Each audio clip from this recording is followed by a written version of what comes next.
Good morning, everybody, and happy March 1st, 2022. It is hard to believe we are 2 months into this year. It's just blown by. So much has happened. First and foremost, our hearts are heavy. We're praying for the people of Ukraine. We're praying for peace.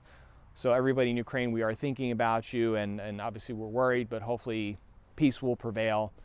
Today's show, we're going to focus with Nadia the senior economist and director of forecasting at the National Association of Realtors.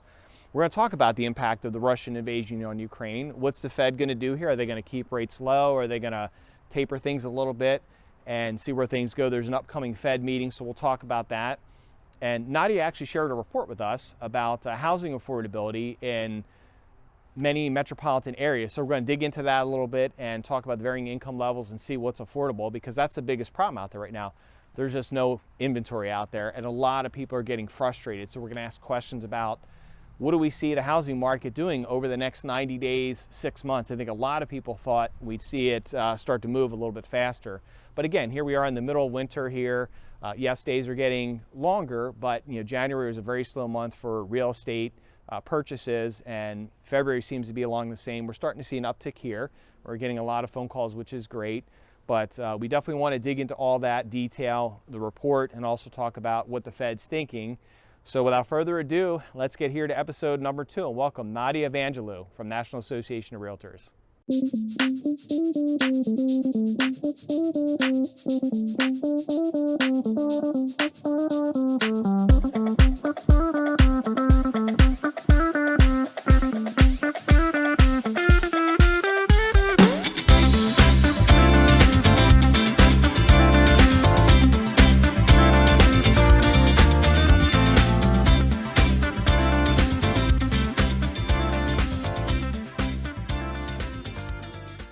So thank you all for joining us again. My special guest, Nadia of National Association of Realtors, Chief Economist and Director of Forecasting. Nadia, welcome back.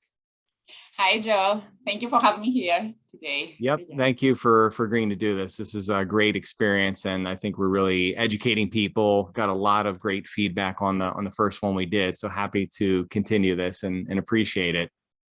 So thank you. So let's dive right into it. So a lot of things are going on. Unfortunately, Russia and Ukraine right now is a big issue. So it's really scary what's been happening over there, and very unfortunate. But with the Russian invasion of Ukraine, have you heard anything from the Fed about possibly tampering down, raising rates, or things like that? Has there been any news lately? Yeah, so first of all, I would like to say that it's heartbreaking to see what's happening Yes. in Ukraine these days, and I hope this will end soon. So, but to answer your question now, from what we have seen so far, the war in Ukraine will likely rise inflation even further. Have in mind that Russia and Ukraine are major producers of a range of commodities, such as oil, natural gas, grains, metals. Whose prices rise during big global events such as war. Right. So these higher prices eventually ripple to grocery stores and Right. the gas pump. And indeed, oil prices are already have been affected and are significantly higher. In the meantime, Right. as we know, inflation is already elevated at a Right. worrisome level. We are paying more for basic goods across the board, and the global supply chain is still recovering from the pandemic disruptions. Right. Thus, I don't think that the Fed will hold off on a rate increase. Okay. I think that they will likely raise short-term interest rates in March, likely 25 basis points, Sure. In order to control elevated inflation. Fed's Right. next meeting is on March 15th, so by then. Right. We will also have the February inflation and employment data. That the Fed officials will have a little better picture of the economy. However, I think it's too soon to know how Russia's attack on Ukraine will affect Sure. the U.S. economy, and it may not be much easier by the time that the March meeting will be. But at least we will have more data. We are going to have the February data, so that's great. Right. So the Fed's meeting or March 15th. So that's good. So we'll keep an eye on that and see what they say for sure. But yeah, obviously in the short term. all eyes are in the next meeting. So yeah, Yep. everybody's Yeah, waiting. probably one of the biggest, most important meetings. I think a lot of people will be watching for sure. But I guess right now the rates are kind of down a little bit. The 10-year treasuries dropped significantly the last couple of days, and I guess we see that trend probably at least over the next week. It's probably going to continue that way, or I guess we'll wait and see. Yeah, we expect to have increases. Like in March, we expect Right. mortgage rates to increase. However, yeah, we understand that there is a conflict there is a war, so this affects like economic outlook. So of course, and so we expect some like usually investors like turn from stock market to the bonds because they are more secure. So Right. this can drop a little bit like the rate or hold them from rising like more. Gotcha. So one of the biggest questions that's been posed to me lately too is home buyers and realtors. You know, being in Delaware and southeastern Pennsylvania, everybody knows everybody. And you know, they're saying, well, with the rising rates and still the low inventory, what's really going to happen to the housing market over the next, let's say, 90 days and then 6 months? Because like I pulled up Delaware's data today, for example. And looking at active inventory, it's down 31% year over year. And it seems like that trend is continuing. A lot of people thought we'd see a pickup in the housing market a little bit. So what do you think is going to happen next, let's say 90 days and then maybe 6 months? Yeah, what we currently see is that higher rates like haven't impacted like Sure. the housing market. Like on the contrary, buyers rush to lock in lower rate as the outlook is for even like higher mortgage rates in the following months. Right. While typically home buying activity like slows down in the first month of the year, like in January, Yes. our data, like existing home sales data, like surged about like 7% compared to December, reaching Right. 6.5 million like units. That's in the short run. Wow. In the short term, like rising rates make demand even stronger. However, we see that, for example, first-time home buyers are already like affected by these rates. Like about like 27% of the sales were made by first-time home buyers last month. However, this is a drop from 33% from a year earlier. And we also see a significant increase of investors, like to 22% from 15%, and all cash like sales to 27% from 19% a year ago. That's demand is strong, but supply is still like near record lows.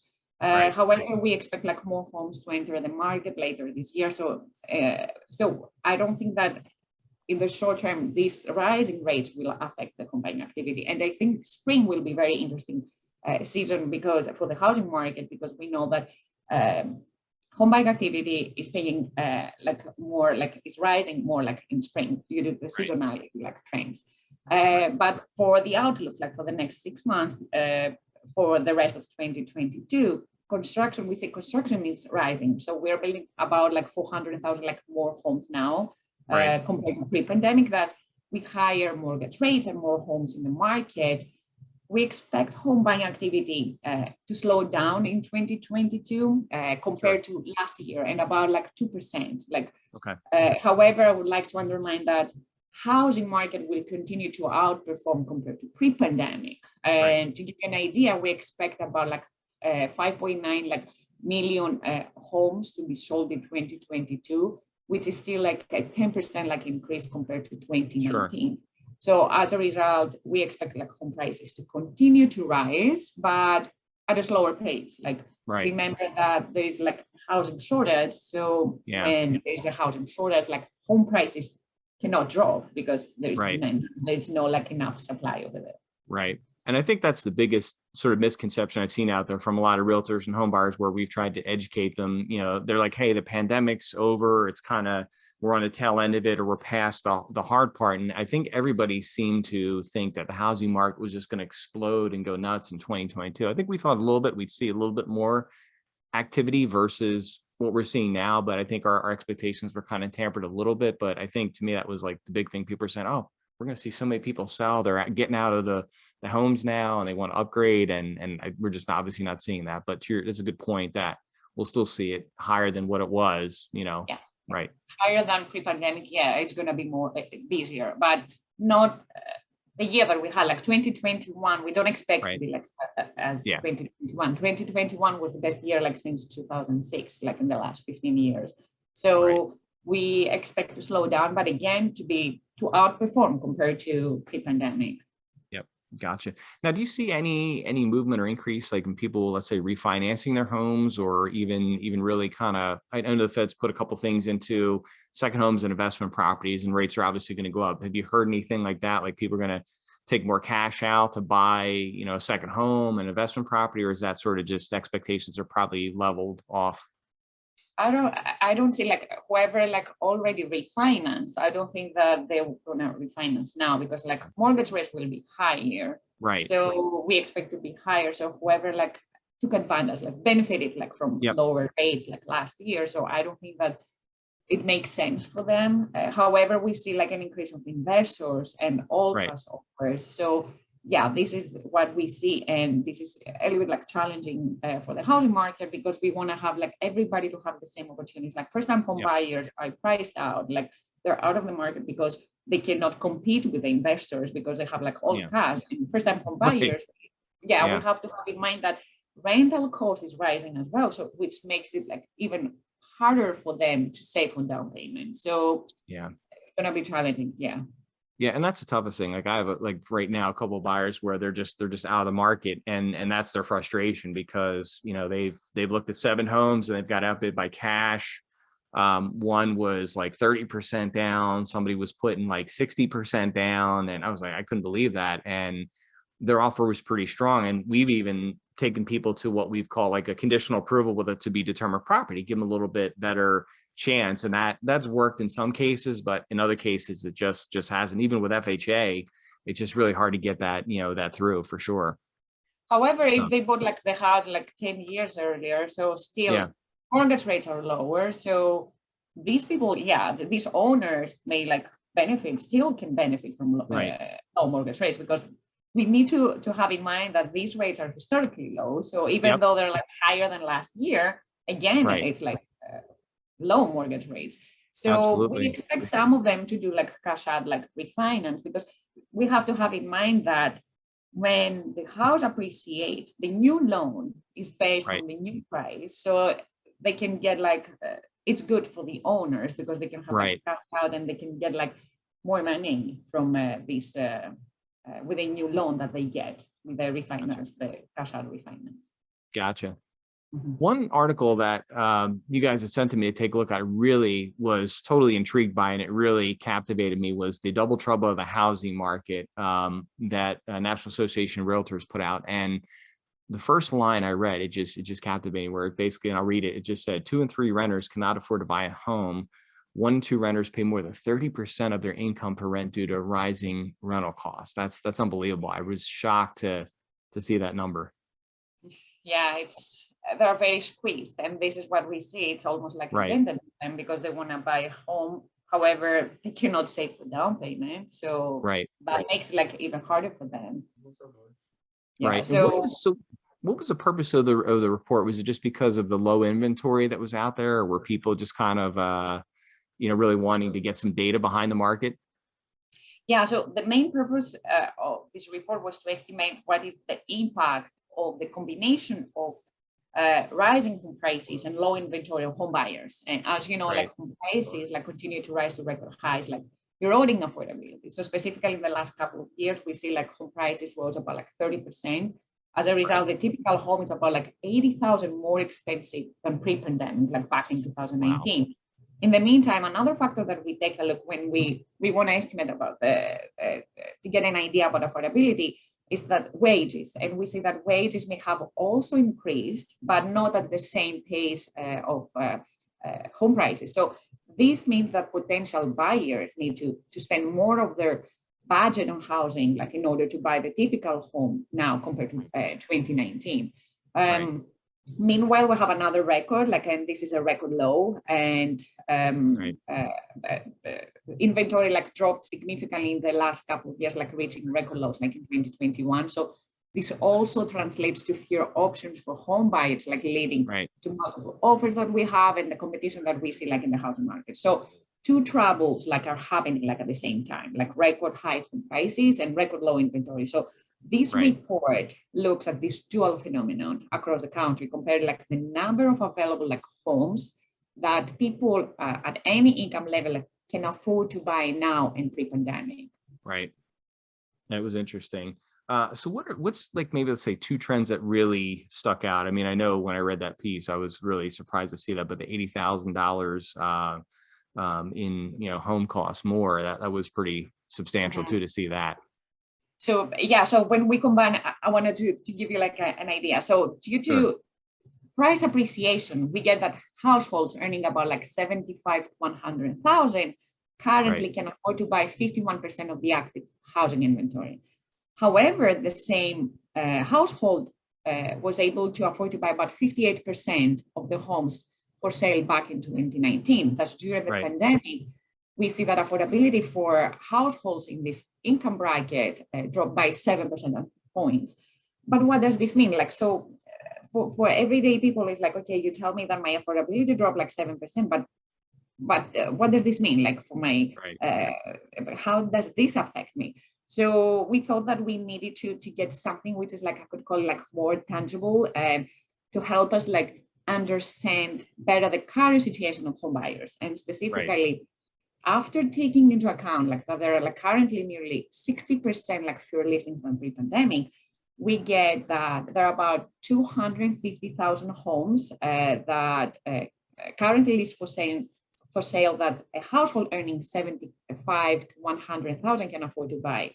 By comparison, there were about 660,000 like available homes for that same household pre-pandemic. That due to the double trouble, there are nearly about more than 400,000 fewer homes available for sale for this household compared to pre-pandemic. And actually, it's getting like more interesting when we compare the number of affordable listings with the number of households.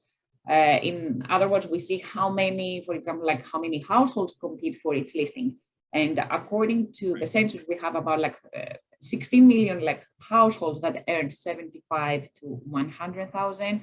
However, as I mentioned, like there are only like 250,000 like listings for that household that can afford to buy. So when we compare these two figures, it means that there's one listing for every 65 households for households in the income bracket like 75 to 100. And this is actually a sharp increase from one listing for every 24 households in 2019. So that way we can measure, we can have like a count of what is the impact of these two, like the rising home prices and the low inventory. And across the board, it's very interesting to see that, and we expected actually to see this trend, like we see that middle-class home buyers are the most impacted than any other like income group. With even if you're like entry level homes in the market, there are currently about 60% less homes available for sale that these buyers can afford to buy compared to pre-pandemic. But due to rising home prices and ongoing like inventory shortage, like home ownership attainment for this income group will become like especially challenging like for these buyers unless we have like more entry level like homes available on the market. Otherwise, the wealth gap between like middle income and upper income like households may grow even further, and this is one of the main challenges like for the housing market. So to answer the question of how this report can be helpful to home buyers is that it provides an estimate of how many homes are out there available for them to buy and how many households may compete for each of these listings. They also can see how this changed like during the pandemic, like compared to pre-pandemic, like compared to 2019. Finally, I would like to mention that the report also shows how housing affordability differs like across race groups and locations. And we actually see that Black households, for example, are the most impacted than any other race. And this is due mostly to their lower income. Lower income, right. Yeah, I did see that. It's interesting how I saw in the couple of the charts in the appendixes where, you broke out the income brackets and you just see the variances there. And this is really good to show people. And we'll definitely post the link to this because it's really important to show the different, variances and really what's available for them so they can really see what's going on in those geographic areas for sure.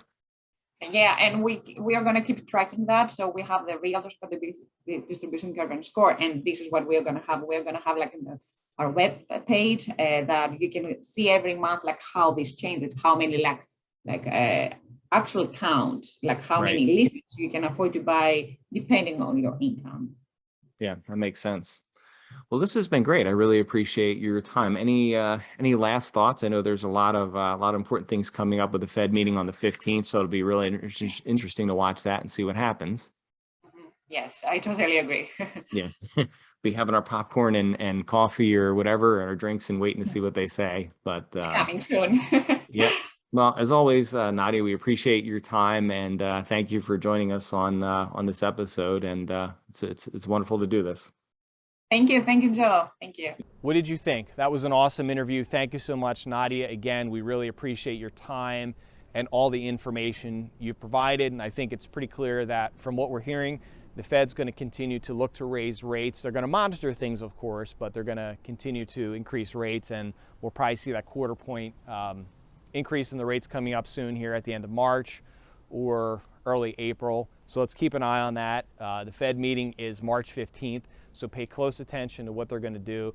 But I thought the report, and we're going to post that link, was really informative. I read through it twice, and it's really interesting to see the varying income levels and what people can afford. You could truly see there is a problem out here right now with inventory, as we've known for some time, but also too, this study really shows the impact of where people's income levels are. So we hope that we'll start to see things level off a little bit. Maybe once rates go up a little bit, there'll be better affordability. I think things are going to level off down the road here, but I think these next few months are really going to be interesting to monitor, especially with what's happening in Ukraine and then the Fed raising rates. And then with the spring market coming, hopefully we'll start to see some houses come out and people actually start to sell their homes, because there is affordability out there. We just need to see that inventory. And we do a lot of construction or perm programs, rent or rehab type loans and things like that.